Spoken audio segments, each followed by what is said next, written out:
我講呢本書咧就係時間要走了。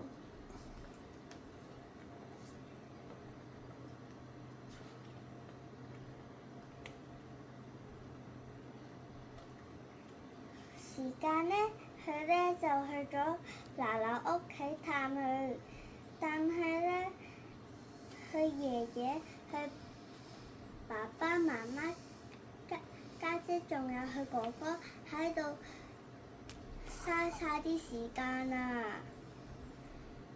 跟住時間呢，佢呢就見到佢好唔開心啊！佢係咁嘥晒時間嘅啲時間啊！佢就跑走咗。娜娜呢，佢呢就出咗去問隻貓：你有冇見過時間啊？隻貓呢就表達佢：你跟住嗰啲雲就係揾到佢㗎啦。娜娜就跟住佢話：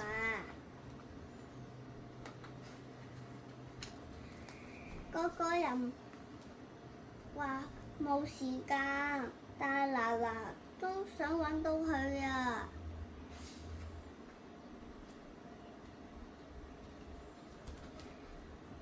佢去其他鋪頭問人哋：你有冇見過時間啊？人哋嗰個鋪頭話：時間就係金錢啊！但係娜娜話：時間點會係金錢啊？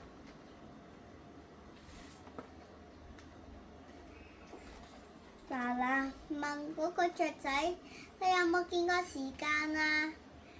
跟住個雀仔表達佢：你跟住嗰啲風就係㗎啦，但係其實喺度點解喺度夾夾夾啊！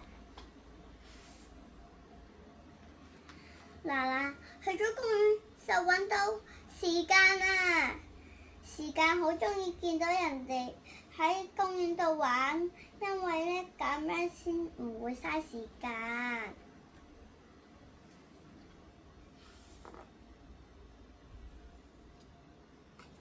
佢哋呢喺公園已經坐咗好耐啦喎，佢哋準備走啦，佢哋要。娜娜話：我哋一齊比賽跑步啊，好冇？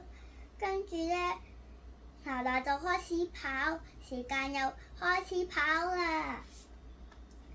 但係最後都係時間贏咗，呢個遊戲係唔公平㗎，因為從來冇一個人贏時間㗎，知唔知啊？